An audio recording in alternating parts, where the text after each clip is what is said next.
source of forgiveness, we all know in the book of John chapter 3 verse 16, for God so loved the world that He gave His one and only Son, that whoever believes in Him shall not perish but have eternal life.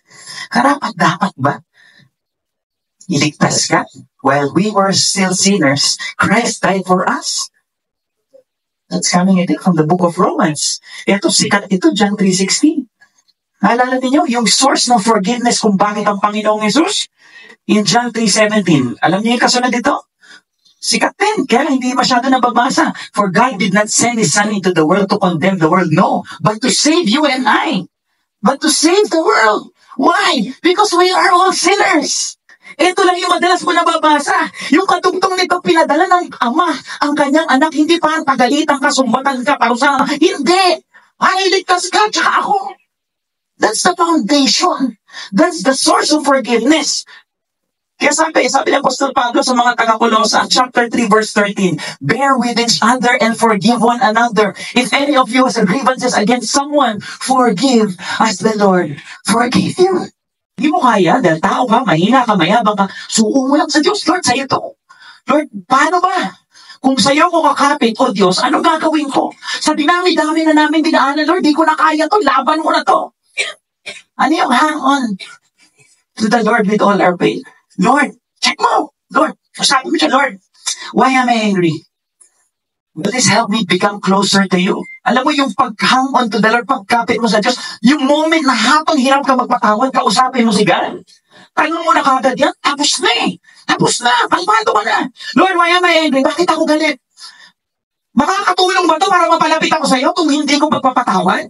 Pag tinanong mo yun, alam mo na kagad ang sagot. Kahit hindi ka nagsisisi, kapatid.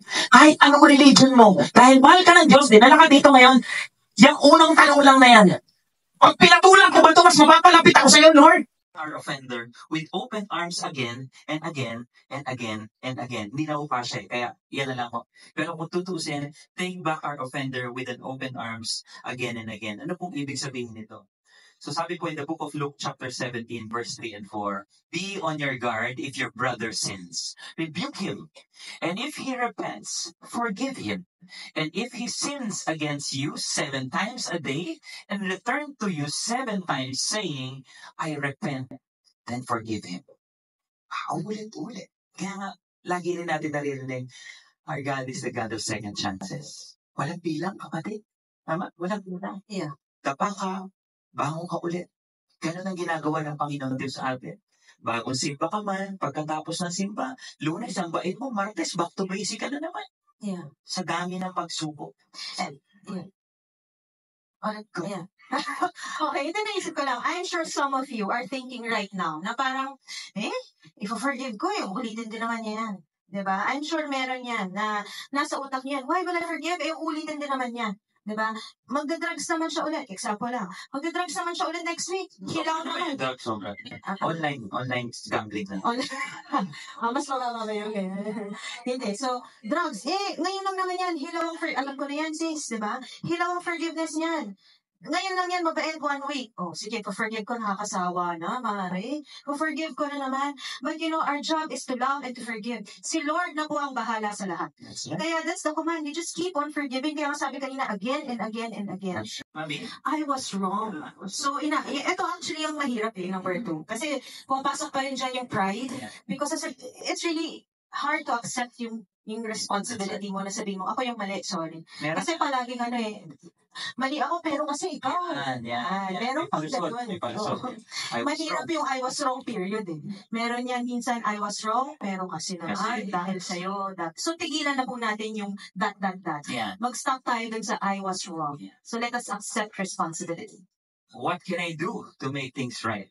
And how can I improve? Dahil nagkamali ako sa amin po sa bahay, sa aming mag-asawa. Ano po yun? It's a practice. Regular po yan, weekly. How can I improve? Ano ba yung love language ngayon? Ano ba yung gusto mo ba ng gifts, ng masahe, ng et cetera, di ba? Yun po. ano sa amin yun, regular po yun. Kasi maganda yun. Kasi pag evaluation din yun. Yes, evaluate. You evaluate each other. Eh, may question ako sa'yo. Ano yung restitution? Rest, yan ka na naman. Making Yan. restitution. Ano yan, government school na malaki yan. Ganyan. Constitution. Ha? Ay, mali pa ako. Constitution naman. Batas naman. Restitution. Hindi, making restitution meaning you restore. Diba? I-restore mo. Kaya nga sabi, what can I do to make things right? So, babaguhin mo. I-restore mo siya. So, parang rekindle. Yan. Ano pa? Okay, yun na muna. Ano yung rekindle? Ano yung rekindle? Rekindle, di ba, pag may birthday cake, yung meron. Tuloy naman tayo. Restitution na lang. Number 4, I don't want to ever do that again. Genuine, ano yan? Yung totoo. Genuine repentance.